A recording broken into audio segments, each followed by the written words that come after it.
नमस्कार, मैं हूं आपके साथ सुमित अवस्थी और इस वक्त आप देख रहे हैं अपना फेवरेट डिबेट शो हम तो पूछेंगे। बात आम आदमी पार्टी की चल रही है, तो क्या आम आदमी पार्टी इतिहास है, वन इलेक्शन वंडर के तौर पर जानी जाएगी?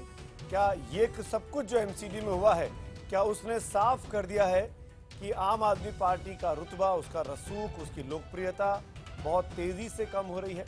पंजाब और गोवा के बाद अब दिल्ली नगर निगम के नतीजों ने 2 साल 2 महीने के भीतर ये सवाल खड़े किए हैं। जिस दल को बीजेपी और कांग्रेस के विकल्प के तौर पर राष्ट्रीय स्तर पर भी देखा जा रहा था, आंकड़े बता रहे हैं कि दिल्ली पर राज करने वाली उस पार्टी के 40 उम्मीदवारों की आज जमानत जब्त हो गई है। सवाल उठता है कि क्या आम आदमी पार्टी ने वैकल्पिक राजनीति की जमानत जब्त करा दी है? आखिर आम आदमी पार्टी में ऐसा क्या हो गया कि उसके उत्थान जैसी तेजी ही उसके पतन में देखी जाने लगी है? विकल्प का दावा कर सियासी आसमान पर चमकने वाली पार्टी जिस तरह से अपना तेज खो रही है, उसके बाद हम तो पूछेंगे कि क्या हार के लिए ईवीएम को जिम्मेदार ठहराना जनमत का अपमान नहीं है? क्या विपक्ष के पास अब मोदी लहर से पार पाने का कोई दांव नहीं बचा है?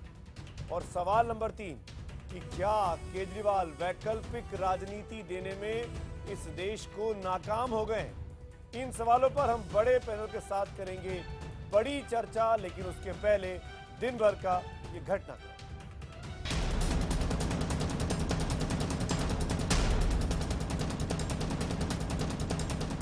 एमसीडी चुनाव तो दिल्ली के काम पे हो रहा है और इसमें साफ साफ है कि 10 साल बनाम 2 साल हो गया है। I think the work that your government has done for the last 2 years on the ground, I beg your pardon, would be enough to get you a good showing. So you agree with that? And in another TV channel, the anchor said कि आपने काम तो बहुत किया है दिल्ली के अंदर 2 साल। फैक्चुअल बेसिस पे ये 2 ही चीज़ें हैं कि 10 साल से बीजेपी ने एमसीडी में क्या किया और 2 साल में दिल्ली सरकार ने दिल्ली में क्या किया। और पिछले 2 साल में दिल्ली सरकार ने जितने काम किए हैं उसके दम पे दिल्ली का नगर निगम का चुनाव जीतेंगे। दिल्ली सरकार ने, आम आदमी पार्टी ने 2 साल में इतने काम किए हैं, जनता बहुत खुश है उसको लेके, सब लोग बोल रहे हैं। ये मोदी लहर नहीं है जिसको भाजपा चिल्ला रही है, ये ईवीएम की लहर है। ईवीएम पे शक बहुत गहरा है।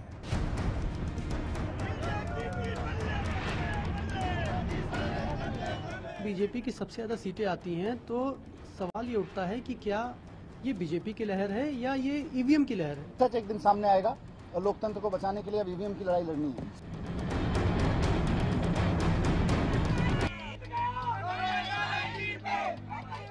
दिल्ली के तीनों नगर निगम में बीजेपी को प्रचंड बहुमत मिला।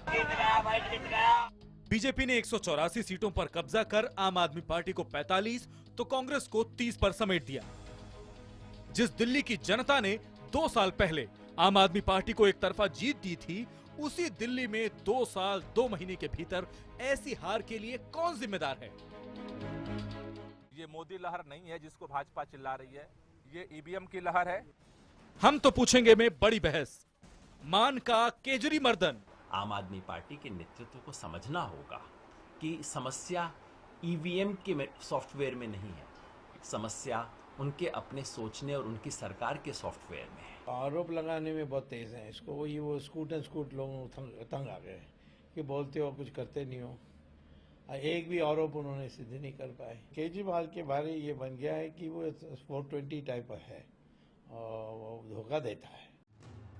रामलीला मैदान के जिस मंच से एक शख्स बहादुरी के साथ भ्रष्टाचार के खिलाफ हल्ला बोल रहा था, जिस शख्स पर भरोसा कर दिल्ली ने ऐतिहासिक जीत देकर अपनी बागडोर सौंप दी, जिसके पहनावे, मफलर, सैंडल सादगी के प्रतीक बन गए और नीली वैगनार कार सच्चाई की मिसाल, आखिर 2 साल 2 महीनों के भीतर क्यों उन्हीं लोगों ने उन्हें नकार दिया?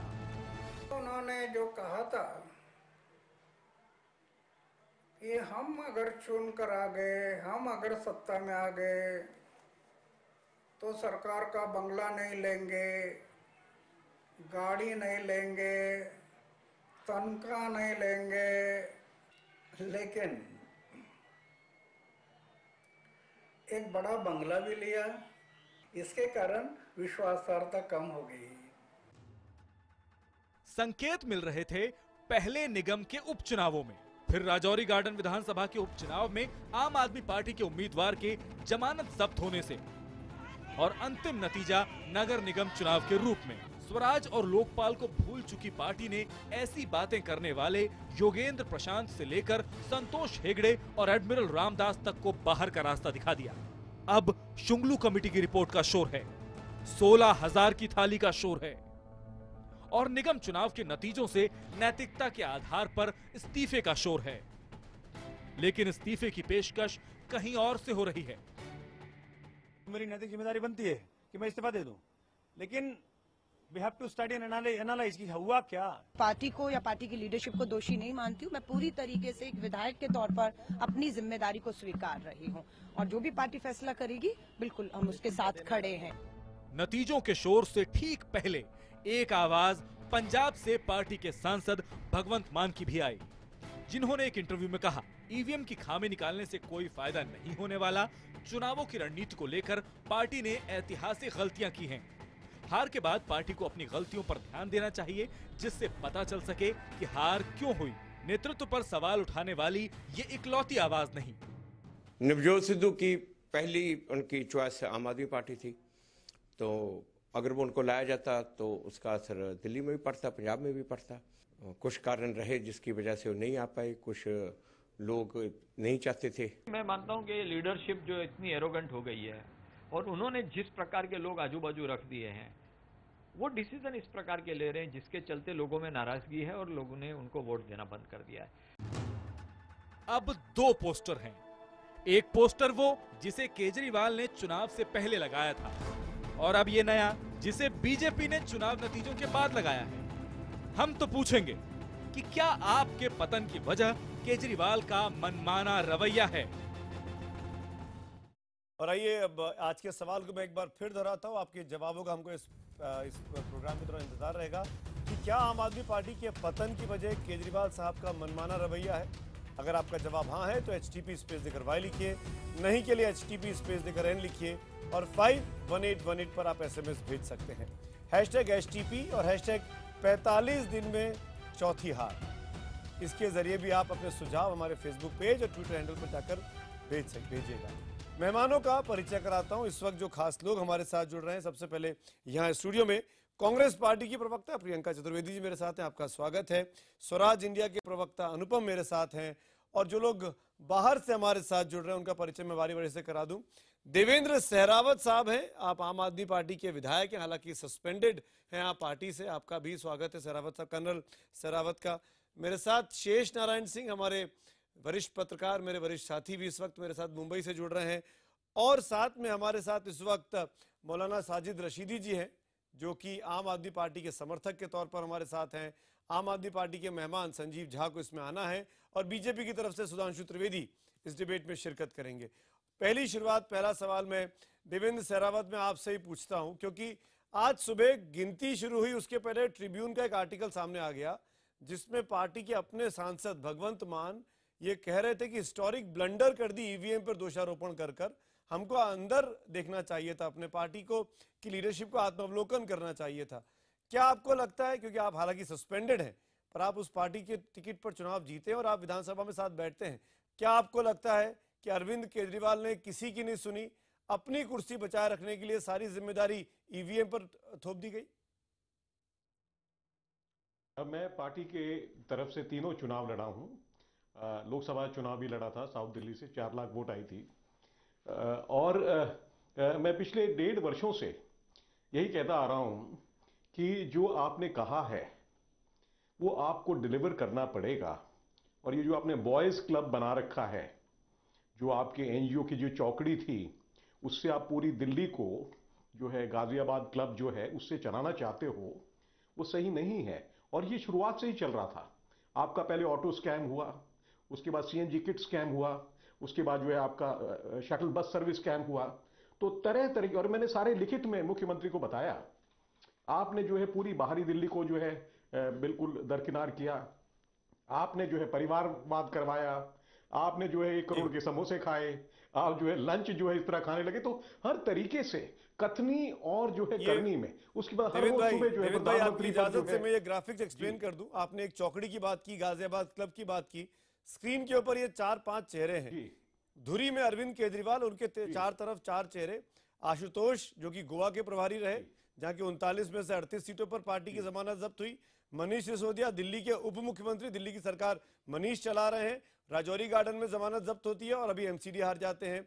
संजय सिंह पंजाब के प्रभारी रहे, पंजाब में क्या पार्टी का हर्ष हुआ, 100 सीटें बोलकर 20 सीट पर रुक गए आके। और आशीष खेतान, ये 4 बड़े क्लोज लोग हैं। इसी गाजियाबाद क्लब की बात कर रहे हैं आप? मैंने आपके काम को आसान किया है देवेंद्र भाई?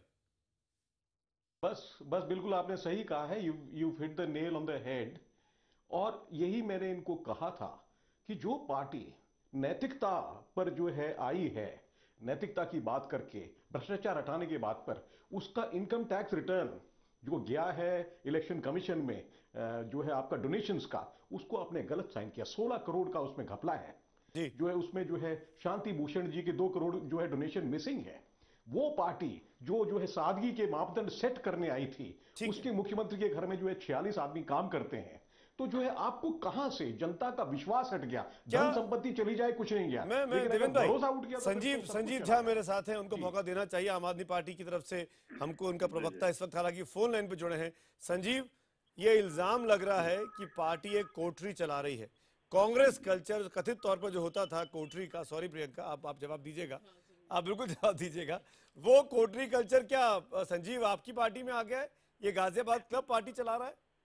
सुमित जी, मैं इस विधानसभा का सदस्य भी हूँ, विधायक भी हूँ और यहाँ दिल्ली प्रदेश का उपाध्यक्ष भी हूँ। बिल्कुल। मुझे कभी ऐसा नहीं लगा कि कोई डिसीजन कोई एक आदमी ले रहा है, डिसीजन सबसे पूछ के लिया जाता है। मेरा ये कहना है कि जो कोई भी अपनी बातें रख रहे हैं, उनका अधिकार है और उनके अपने कारण है, उस कारण में मैं नहीं जाऊंगा। लेकिन 2 बातें बहुत महत्वपूर्ण है। पहली बात ये चुनाव एमसीडी का था और 10 साल से भाजपा एमसीडी में थी। ये हमारे काम का लेखा जोखा करने का वक्त नहीं था, लेकिन फिर भी अगर 2 साल के काम का भी लेखा जोखा, 2 साल के काम का भी, आप देर से फोन पे जुड़े, मैंने कम से कम 5-7 बयान दिखाए इन्हीं चुनाव प्रचार के दौरान। इन्हीं अरविंद केजरीवाल ने जो इंटरव्यूज दिए तमाम चैनल्स पर, इंक्लूडिंग मेरा अपना चैनल अनुभव भोसले को जो इंटरव्यू दिया इंग्लिश में, मनीष सिसोदिया की साउंड बाइट्स, उनकी प्रेस कॉन्फ्रेंस, आशीष खेतान की प्रेस कॉन्फ्रेंस।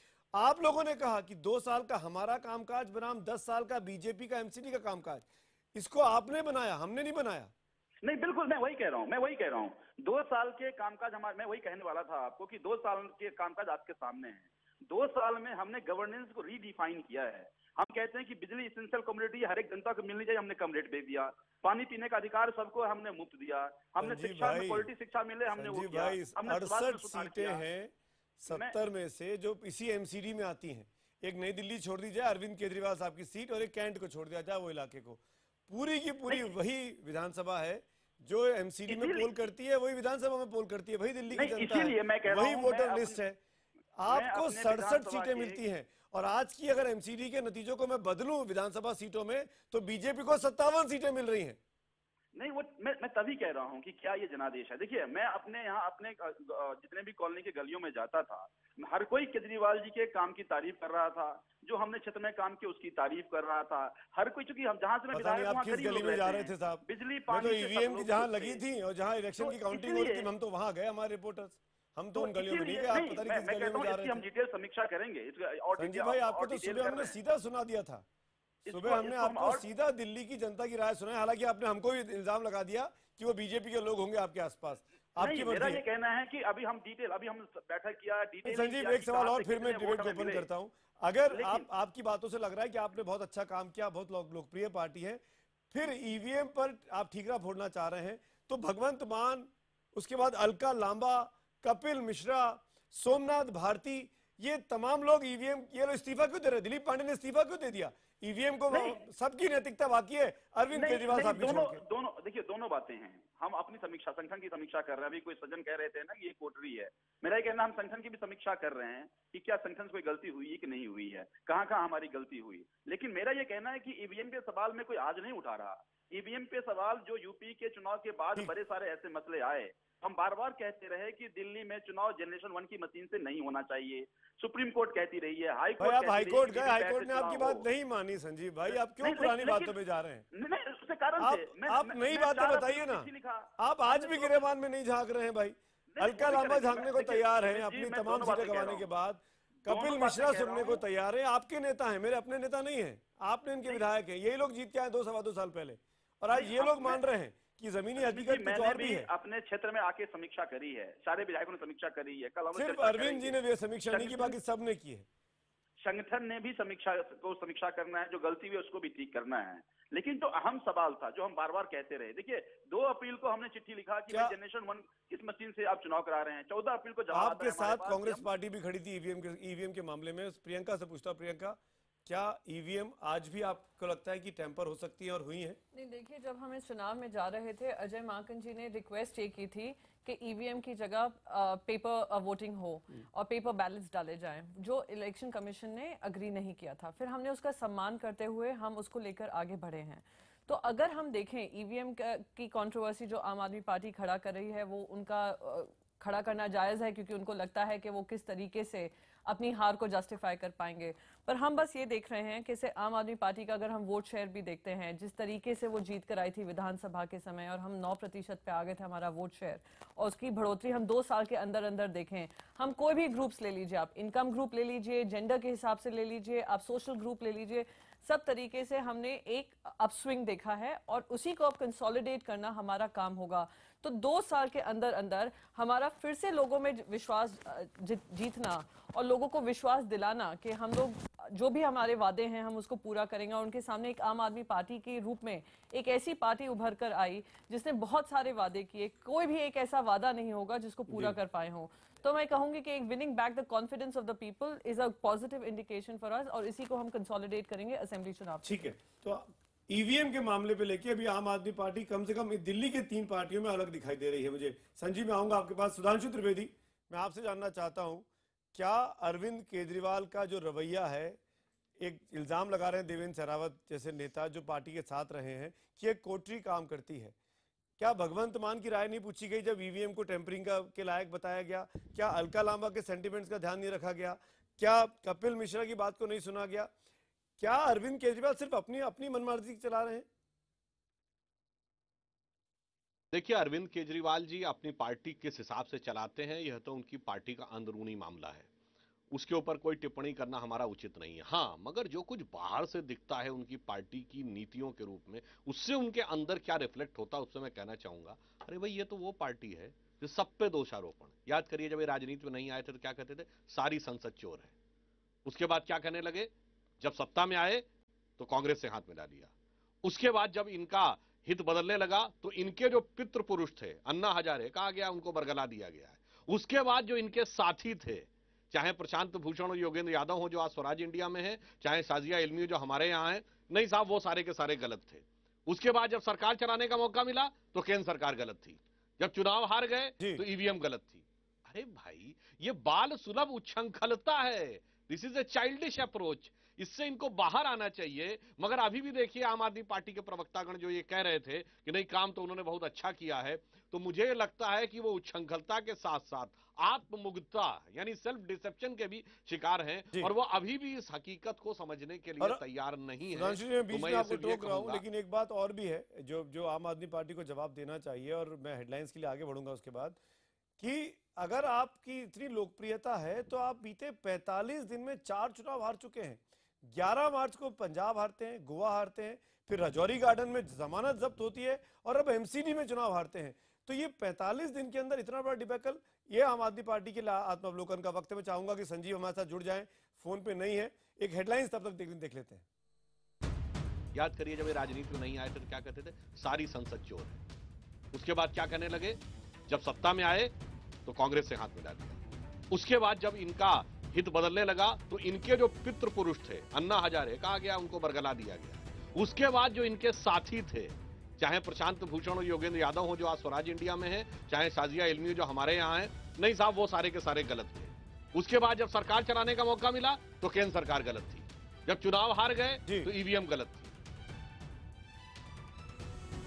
जिस तरीके से एमसीडी में बुरी हार हुई आम आदमी पार्टी की, हालांकि पहली बार एमसीडी लड़े थे, लेकिन वजह इसलिए कहा जा रहा है कि 2.25 साल पहले इसी दिल्ली ने उनको 67 सीटें दी थी और आज की तारीख में स्थिति ऐसी कि 40 जगहों पर उनकी जमानत जब्त होती है इन म्यूनिसिपल कॉर्पोरेशन के चुनावों में। मैं आपको अब तक के नतीजे दिखाता हूं आज के हमारे सवाल के जवाब में कि क्या अरविंद केजरीवाल का कि जो आम आदमी पार्टी का पतन है उसकी वजह अरविंद केजरीवाल का मनमाना रवैया है। तो उसमें ज़्यादातर लोग 88% SMS पर हाँ में जवाब देते हैं और ट्विटर पोल के नतीजे भी आपके सामने स्क्रीन पर हैं। 90% ट्विटर पोल पर भी हाँ में जवाब दे रहे हैं। यानी ज़्यादातर लोगों को लगता है कि अरविंद केजरीवाल जिस मनमाने तरीके से एक पार्टी को चला रहे हैं वो नुकसानदायक हो रहा है और शायद इसीलिए भगवंत मान, अलका लांबा और कपिल मिश्रा जैसे लोगों के बयान आज सामने आते हैं। अनुपम, मैं आपसे जोड़ूंगा। आप स्वराज इंडिया की स्थापना तब हुई जब आप लोगों ने वहां से बाहर निकले आम आदमी पार्टी से। योगेंद्र जी, प्रशांत जी सब साथ में थे, पूरा इंडिया अगेंस्ट करप्शन का मूवमेंट चल रहा था अन्ना के साथ। और जब बाहर निकले तो यही बात कही गई कि वहां पे हिटलर शाही है, वहां पे अरविंद केजरीवाल अपने अलावा किसी और की सुनते नहीं है। क्या आपको पता था कि ये होने वाला है एक दिन, इस लोकप्रियता का इसी तरीके से पतन होगा? देखिए, ये एक तरह से तय था और ये किसी भी पार्टी और किसी भी समूह के साथ ऐसा होता है कि जब आप जीतने के लिए अपने सिद्धांतों को, विचारों को, प्रिंसिपल्स को, फाउंडेशनल वैल्यूज़ को, मोरालिटी को, एथिक्स को, सब कुछ त्याग देते हैं कि अब कम वोट में बस जीतना ही है हर कीमत पे, तो जीत जाए तब तक तो ठीक रहता है। अगर हार जाए तो फिर आप कुछ कर नहीं सकते। अपने फ्लॉक को साथ रखने के लिए फिर आपको ईवीएम जैसे बहाने मारने पड़ते हैं, क्योंकि आप मैसेज क्या करेंगे? अपने वर्कर्स को मैसेज कर रहे हैं। ये जो ईवीएम की बात कह रहे हैं ये दरअसल कर क्यों रहे हैं अरविंद केजरीवाल, समझिए। ये एक सवाल कईयों के मन में आता हुआ कि ये बचकाना है या शातिराना है। अब वो मुझे अभी भी नहीं पता कि बचकाना है या शातिराना है, लेकिन कर इसलिए रहे हैं क्योंकि इनके साथ के जितने लोग जुड़े हुए हैं उनको ये मैसेज देना, क्योंकि विचारों और सिद्धांतों के नाम पे आप साथ नहीं रख सकते। आप ये कह के साथ रखिए कि ईवीएम में कुछ गड़बड़ी है, ये हो गया इसलिए गड़बड़ी है, तो ये कारण है। और ये हमें पता था कि ये होना है, क्योंकि आप एक बार जब अपने इंटरनल इंस्टीट्यूशंस को खत्म कर देते हैं, जिन सिद्धांतों पे आप पारदर्शिता के नाम पे पार्टी बनाई, जवाबदेही के नाम पे पार्टी बनाई, आंतरिक लोकतंत्र के नाम पे पार्टी बनाई, एग्जिस्टिंग पॉलिटिकल कल्चर को चेंज करने के नाम पे पार्टी बनाई, सब कुछ त्याग दिया। और त्यागा किस नाम से? एक व्यक्ति का महिमा मंडन करने के लिए सिर्फ। तो आज तो पार्टी नाम की कोई चीज एग्जिस्ट नहीं करती। आम आदमी पार्टी जो है, दरअसल अरविंद केजरीवाल एक व्यक्ति हैं, उनके कई सारे ढोल नगाड़े बजाते हैं। जो देवेंद्र सहरावत कह रहे थे कि गाजियाबाद क्लब और एक कोठरी काम कर रही है। मैं शेष नारायण जी आपसे पूछना चाहता हूं, गाजियाबाद क्लब की बात हुई और ये मैं इसलिए सवाल इंपॉर्टेंट हो जाता है जो देवेंद्र सहरावत ने सबसे पहले कहा था कि आशुतोष के पास जिम्मेदारी गोवा की, 39 सीटों में से 38 पर जमानत जब्त। पंजाब में संजय सिंह ने बड़े बड़े वादे किए, 100 सीटें आ रही और 20 सीट पर सिमट गई पार्टी। मनीष सिसोदिया के पास दिल्ली की जिम्मेदारी, आप रजौरी गार्डन में जमानत जब्त। आप एमसीडी में हार जाते हैं, 40 आपके जितने काउंसलर हैं उससे अधिक एमएलए हैं आज आपकी तारीख में।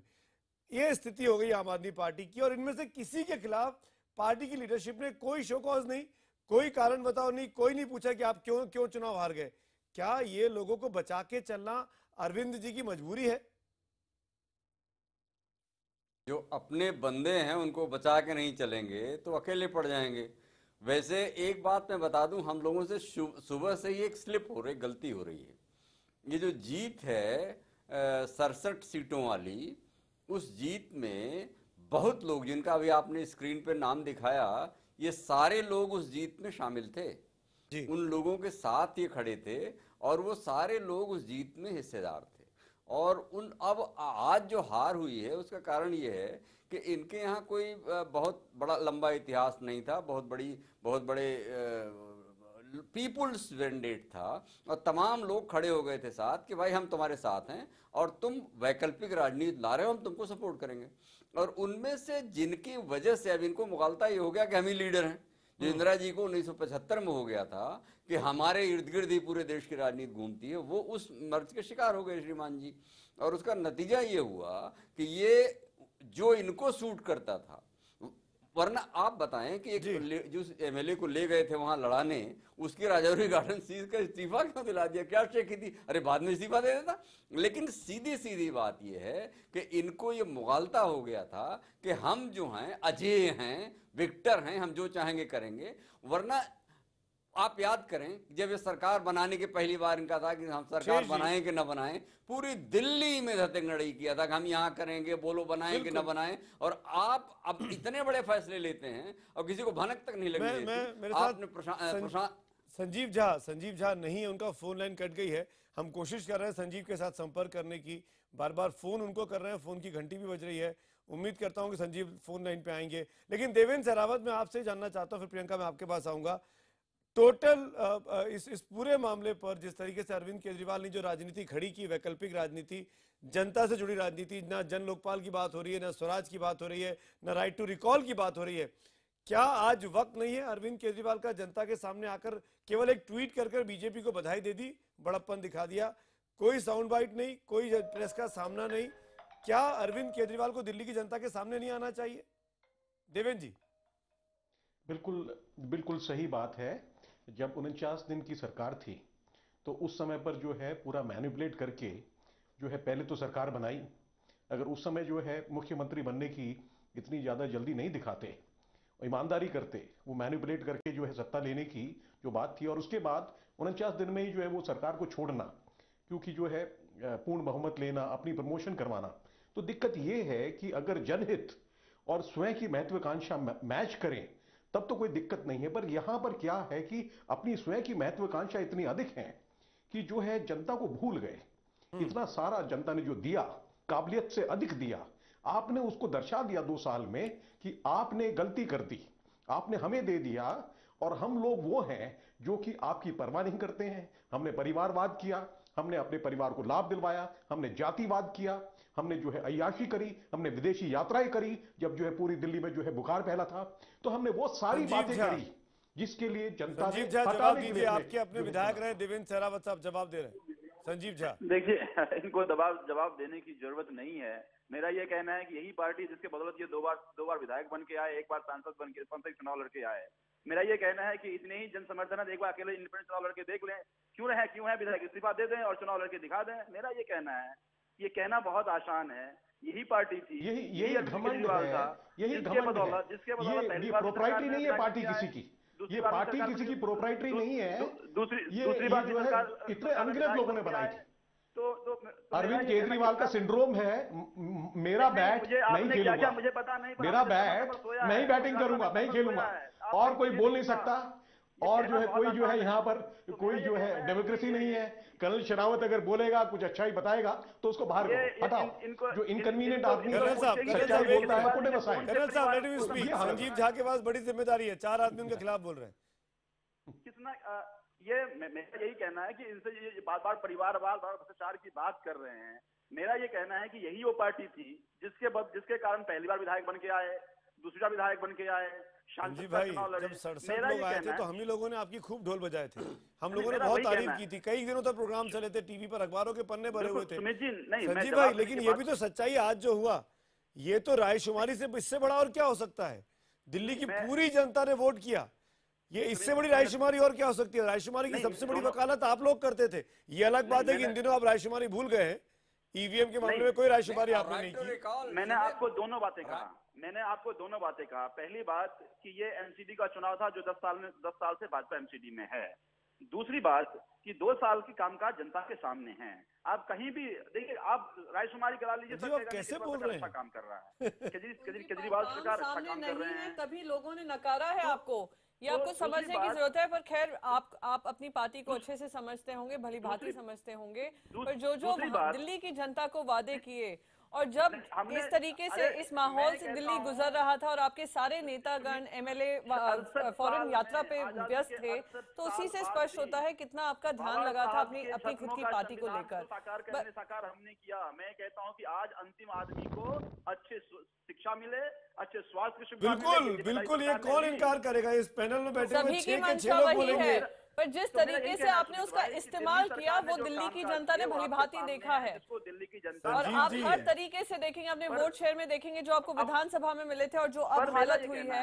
बाईपोल में भी आपका राजौरी गार्डन में हमने देखा था किस तरीके से जमानत भी जब्त हुई है। तो उसी से स्पष्ट हो जाता है कि आपको दिल्ली की जनता ने नकारा है और उनका भरोसा फिर से कांग्रेस पे लौट कर आ रहा है। संजीव, अगर आप आज के नतीजों के वोट परसेंटेज देखेंगे ना संजीव, तो सबसे बड़े नुकसान में आपकी पार्टी है, सबसे बड़े नुकसान में आपकी पार्टी है। मैं मानता हूं। नहीं, उसके बावजूद भी आप नहीं मान रहे हैं, मैं यही तो कह रहा हूं। मैंने दोनों दो बातें कहा फैक्ट्स ना है आपको सुमित कि भाई जो हमने डिनाई नहीं सिर्फ किए जा जब सकते आज के सिर्फ समय जब दिल्ली 1.5 के साल पूरे हमने एमसीडी गवर्नमेंट इलेक्शन की, आप बोलिए हाँ, हमने ये दो फैक्ट्स है गवर्नेंस जो को बिल्कुल redefine डिनाई नहीं किया किए है। जा सकते। हमने फैक्ट नंबर गवर्नेंस 1, को आम आदमी पार्टी की अनपॉपुलैरिटी इतनी ज्यादा गिरी हुई है, नफरत का भाव है लोगों में। मैं खूब गया हूँ लोगों के बीच, कैंपेन के दौरान गया हूँ, और अभी जो 1.5 महीने पहले जो पंजाब में विधानसभा चुनाव हुआ था, उन चुनावों में अकाली दल बादल के खिलाफ जिस तरह के सेंटिमेंट्स थे, वैसे सेंटिमेंट्स इस वक्त आम आदमी के पार्टी के खिलाफ दिल्ली में है। ये फैक्ट नंबर 1। फैक्ट नंबर 2, ये एमसीडी इलेक्शन था जिसमें एक्चुअली असेसमेंट होना चाहिए था एमसीडी के काम का, बिल्कुल, जिसमें बीजेपी फेल हो गई पूरी तरह से। तो वोटर के पास प्रायोरिटाइज करने को था कि या तो आप इस बीजेपी को पनिश करिए जो पिछले 10 साल से एमसीडी में कुकर्म कर रही थी, या फिर इस आम आदमी पार्टी को पनिश करिए जो पिछले 2 साल से दिल्ली सरकार में जिसने चीट किया है। चीटेड फील करते लोग आम आदमी पार्टी के केस में, और ये वोटर्स ने चुना है कि उस बीजेपी को हम वापस तो ला सकते हैं, लेकिन दिल्ली को किसी तरीके से अरविंद केजरीवाल से मुक्त कराना है। ठीक है, मेरे साथ मयंक गांधी भी जुड़ गए हैं, ये भी आम आदमी पार्टी में पहले रह चुके हैं, अरविंद केजरीवाल जी और के साथ क्लोजली काम कर चुके हैं। मैं आपके पास आऊंगा मयंक साहब और सुधांशु जी, लेकिन मयंक जी 20 सेकंड में एक टिप्पणी, आज की हार की सबसे बड़ी वजह, 20 सेकंड में, मुझे ब्रेक में जाना है। मयंक गांधी। मैं एक शब्द में कहता हूं, अहंकार, घमंड। किसका? केजरीवाल का, लीडरशिप का।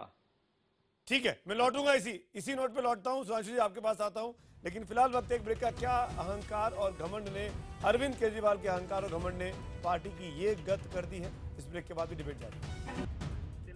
और आप हर तरीके से देखेंगे, अपने वोट शेयर में देखेंगे जो आपको विधानसभा में मिले थे और जो अब हालत हुई है। बाईपोल में भी आपका राजौरी गार्डन में हमने देखा था किस तरीके से जमानत भी जब्त हुई है। तो उसी से स्पष्ट हो जाता है कि आपको दिल्ली की जनता ने नकारा है और उनका भरोसा फिर से कांग्रेस में लौट कर आ रहा है।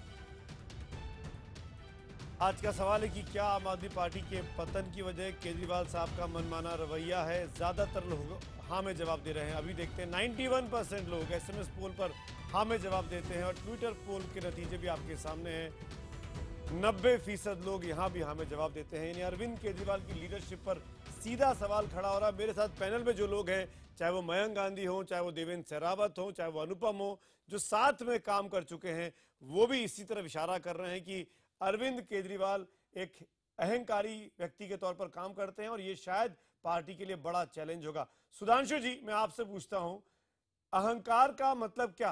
अहंकार किस बात का? आज जब नतीजे आ रहे हैं तब फिर आप कैसे ये कह सकते हैं कि हमारे 2 साल के कामकाज की बात नहीं हो रही है, आपके 10 साल के कामकाज की बात हो रही थी? सुधांशु त्रिवेदी। देखिए, यही एक समस्या है कि केजरीवाल जी के पूरे व्यक्तित्व में जो चीज दिखाई पड़ती है वो सिर्फ 2 है, नकारात्मकता और नाटकीयता। शायद वो ये बात भूल जाते हैं कि राजनीति में सामान्यतः कोई चीज तब डूबती है जब वो ज्यादा भारी हो जाए, पर राजनीति में जब हल्कापन दिखने लगता है तो कश्ती डूबने लगती है। अब आप ध्यान करिए कि चाहे राइट टू रिकॉल, जिसका अभी जिक्र आपके पैनलिस्टों ने किया, याद करिए, मुझे चाहिए जन लोकपाल तो छोड़िए, अपनी पार्टी में जो लोकपाल थे एडमिरल रामदास, उनको उठा के फेंक दिया क्योंकि उनको लग रहा था कि उनके अनुसार काम नहीं करने वाले हैं।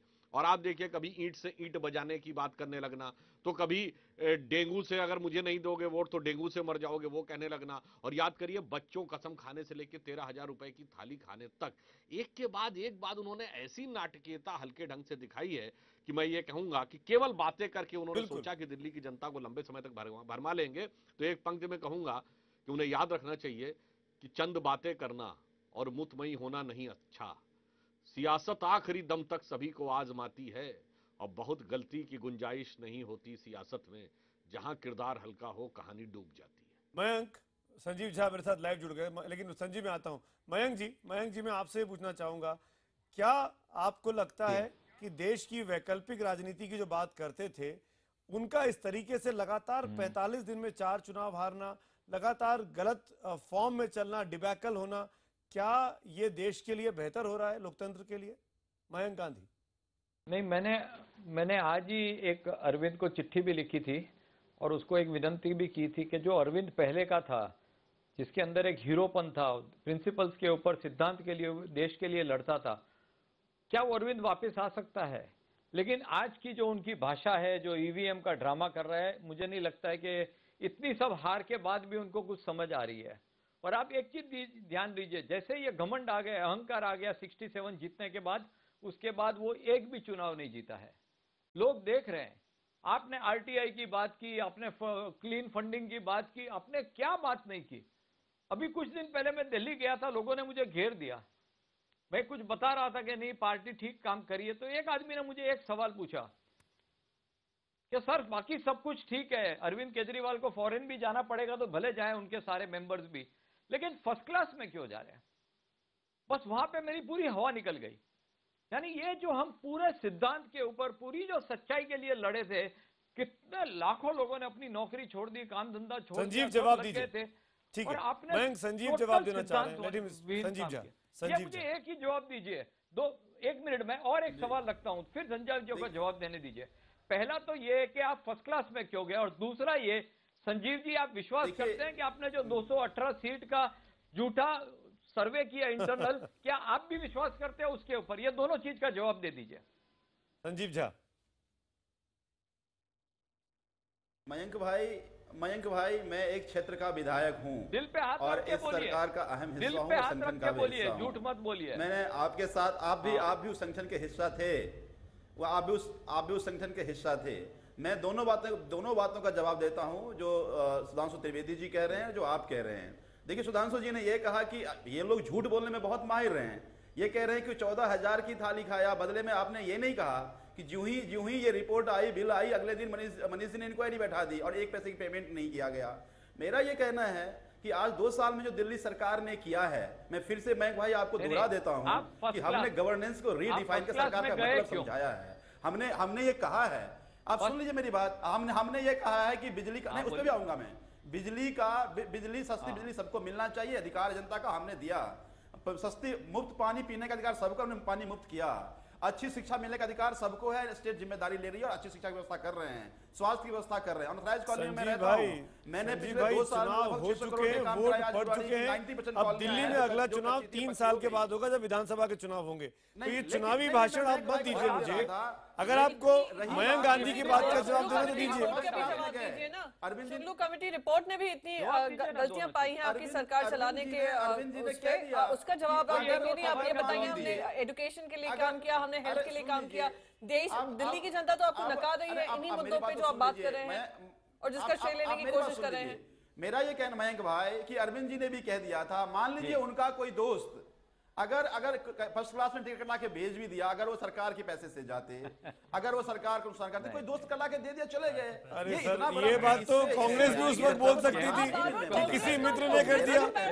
नहीं, क्योंकि कांग्रेस की सरकार थी, आप ही के खिलाफ कैंपेन शुरू किया था इन लोगों ने। ये लोग पार्टी छोड़ कर गए हुए लोग हैं, ये तो अपने कोई ना कोई कारण तो बताएंगे, जिसका एक इतिहास है, जिसका एक प्रिंसिपल स्टांस रहा है, जिसका लोगों से एक हर तरीके से जुड़े रहे हैं, इनकी तरह नहीं है जो आज आए और भूल गए लोगों की जनता को किए गए वादों को। संजीव, इस पैनल में जितनी खिड़कियां आपको दिख रही हैं, जितने लोग दिख रहे हैं, ये सब लोग आपके साथ 67 की जीत में शामिल थे। सुधांशु जी और प्रियंका जी को छोड़ दिया जाए और मुझको और शेष जी को छोड़ दिया जाए, यही देवेंद्र शेरावत, यही मयंक गांधी और यही अनुपम जैसे लोग आपके वॉलंटियर के तौर पे काम कर रहे थे और आपकी पार्टी को जिता रहे थे। आज 2 साल 2 महीने हुए हैं, 2 साल 2 महीने, और ये बड़े बड़े नाम आपकी पार्टी से बाहर हैं, एक व्यक्ति के वजह से, जो सीधे तौर पर मयंक गांधी ने कहा। मयंक साहब, शेष जी मैं आपके पास भी आता हूं, 15 सेकंड में शेष नारायण सिंह के पास चलते हैं, 15 सेकंड में, महज 15 सेकंड में। शेष जी, आपने सबकी बातें सुनी, हम और आप किसी पार्टी से जुड़े नहीं हैं, आप बताइए। संजीव जी, आज वो गए और अपनी अपनी कहानी बना रहे हैं, कहानी तो बनाएंगे, मेरा ये कहना है। Sanjeev ji sorry, Sanjeev ji sorry, please respect the sentiments also. अगर कोई छोड़ के गया है, किसी वजह से गया है, आपकी पार्टी से चुनाव लड़ा तो किसी वजह से लड़ा था भाई। मैं तो आज की तारीख की बात कर रहा हूँ, शेष नारायण सिंह से पूछना चाह रहा हूँ। निकाल दिया था, छोड़ के नहीं गए, आप लोग को तो हटाया गया, निकाला गया, बता दीजिए क्यों निकाला था। शेष नारायण जी, भगवंत मान का ये कहना कि ईवीएम को दोष देना हिस्टोरिकल ब्लंडर, अलका लांबा का ये कहना कि मैं जमीन से जुड़ी हूं, मुझे पता है कि क्या हकीकत है, क्यों हारे हमारे लोग, कपिल मिश्रा का इसी भाषा में बात कर रहा हूं, सोमनाथ भारती का कहना, ये लोग नैतिकता के आधार पर अपनी अपनी विधायकी से इस्तीफे की पेशकश कर रहे हैं। लेकिन अगर कोई नहीं कर रहा है जो राइट टू रिकॉल की बात करता था, क्यों शेष जी? क्यों? उसी में इनबिल्ट है ना वो सुमित, उसी में अरे यार इनको चुप तो कराइए श्रीमान जी को। संजीव जी मैं आ रहा हूँ, बिलावजा बोले जा रहे हैं।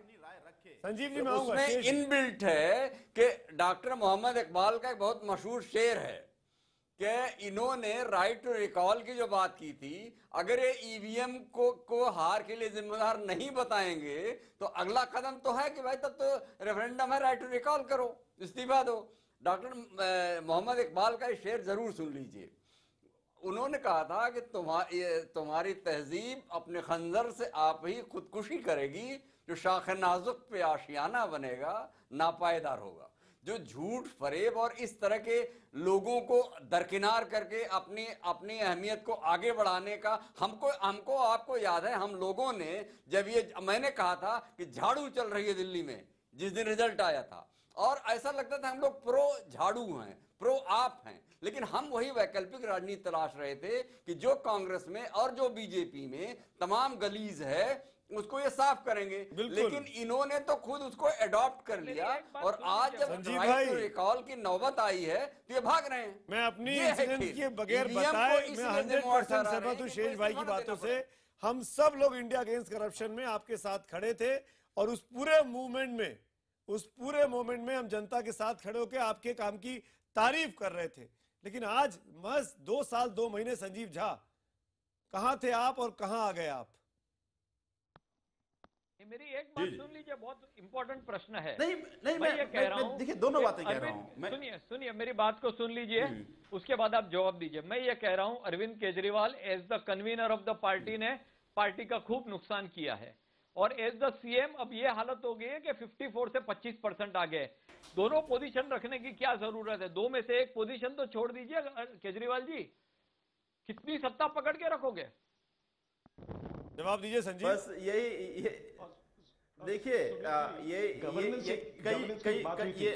जिसमें जो पैनल में लोग बैठे हैं जो हमको छोड़कर गए थे, उनके मन में भी यही कई सारे सवाल थे कि भाई कन्वेनर मैं क्यों ना बनूं। देखिए 2 बातें हैं, मैं फिर बार बार वही बात पे आऊंगा। इसमें गलत क्या है? दिल्ली सरकार के 2 साल संजीव भाई, आपके मन में इच्छा नहीं है कि आप मंत्री बने, आप सांसद बने, आप मुख्यमंत्री बने? स्वास्थ्य का हो, चाहे शिक्षा का, स्वास्थ्य का हो। देखिए हम इस पार्टी का एक सिपाही हैं, और हमें जो भी जिम्मेदारी दिया गया था, हम उसको जिम्मेदारी से अपनी बात कर रहे हैं। थोड़ा हिम्मत रख के खड़े होइए कि 68 साल की डेमोक्रेसी में जो जंग लग गया था, जनता ने हमें उस जंग को चुनाने के लिए हमें ये अधिकार हमें चुना है। हर वक्त आम आदमी पार्टी कहती थी कि जो हम सरकार चुनते हैं 5 साल के लिए चुनते हैं, जनता के पास अधिकार होना चाहिए कि वो 5 साल से पहले रिकॉल कर सके। ये आम आदमी पार्टी ने बहुत स्ट्रांगली इस सिद्धांत को लिया। सरकार बनाने तक हर मुद्दे पर बार बार रायशुमारी होती थी, रेफरेंडम होता था। अब देखिए अभी क्या हुआ है। 2 साल पहले जो चुनाव हुए जिसमें इतना बड़ा मैंडेट मिला, वर्चुअली पूरी दिल्ली ने वोट दिया था आम आदमी पार्टी को। ये पूरा का पूरा वही इलेक्टोरेट है जिसने एमसीडी चुनाव में, रुक जाइए मैं पूरा कर लेता हूँ संजीव, रुक जाइए। ये वही इलेक्टोरेट है जिसने पूरा का पूरा वोट दिया, भले चुनाव एमसीडी के हैं, लोग वही हैं। इतना massive loss of public trust. आप चलिए हमारी बात छोड़ दीजिए, हम आपके विरोधी हैं। अरे अलका लांबा क्यों कह रही है ऐसा, भगवंत मान क्यों कह रहे हैं ऐसा, कपिल मिश्रा क्यों कह रहे हैं, सोमनाथ भारती क्यों कह रहे हैं? संजीव इन पर सोचिए ना, ये तो आपके अपने विधायक हैं, आज भी हैं, पार्टी के अंदर हैं। मैं वही तो कहा कि अब इससे बड़ी डेमोक्रेटिक जगह और कहां मिलेगी आपको? मैं कहता हूं सबको अधिकार है, अपने हम सबको बैठेंगे, समीक्षा करेंगे। क्या इसको डेमोक्रेसी नहीं कहते हैं? आप फैसला सुना दें उसके बाद सारी बातों पे समीक्षा करेंगे हम। ये रिबेलियन है, ये कोई डेमोक्रेसी नहीं है। सुधांशु त्रिवेदी कुछ बोलना चाह रहे हैं। दिल्ली विधानसभा के हो गए, दिल्ली विधानसभा के पास देखिए हम लोगों ने सुधांशु त्रिवेदी 20 सेकंड सुधांशु त्रिवेदी लोकपाल बिल हमने बना के भेजा था, कानून जी बनवाया क्या? मैं सिर्फ सुधांशु त्रिवेदी 20 सेकंड में एक बात कहूंगा। देखिए ऐसा है सुमित जी देखिए मैं 20 सेकंड में बात समाप्त कर देता हूं लाइटर नोट पर। भाई जैसे अब आजकल आईपीएल के मैच चल रहे हैं ना, तो जब टीवी पे मैच देखते हैं तो लोग कहते हैं अरे इस बॉल को अगर हम होते तो ऐसे खेलते, ऐसे खेलना चाहिए था। ऐसे भी लोग जिन्होंने कभी बैट नहीं पकड़ा था। वही हाल कुछ आम आदमी पार्टी का हो रहा था। बाहर से बैठ के जो कमेंट्री कर रहे थे कि अगर हमें मौका मिलता तो हम ये करते, आज अगर हकीकत में उस आदमी को बैट थमा दिया जाए तो जो हो रहा था वो है। इसलिए अब यह भी एक सबक है कि एक्सपेरिमेंटल पॉलिटिक्स कई बार मंशा होती है वो भी बल्लेबाजी कर सकते हैं, इनकी तो मंशा भी नहीं है। बिल्कुल, मैं माफी के साथ कह रहा हूं ना, माफी के साथ तमाम मेहमानों का शुक्रिया अदा करूंगा हमारे साथ जुड़ने के लिए। लेकिन 2 साल पहले केजरीवाल ने दिल्ली फतेह करके पहाड़ के बीच से रास्ता निकालने जैसा बहुत बड़ा काम किया था, लेकिन आज जनता दिल्ली की उनसे रूठ चुकी है। 100 बात की एक बात के लिए हम किशोर के पास जाएं, उससे पहले आम आदमी पार्टी के नतीजों पर न्यूज़ 18 इंडिया का ये अंदाज जरूर देखिए। Good night.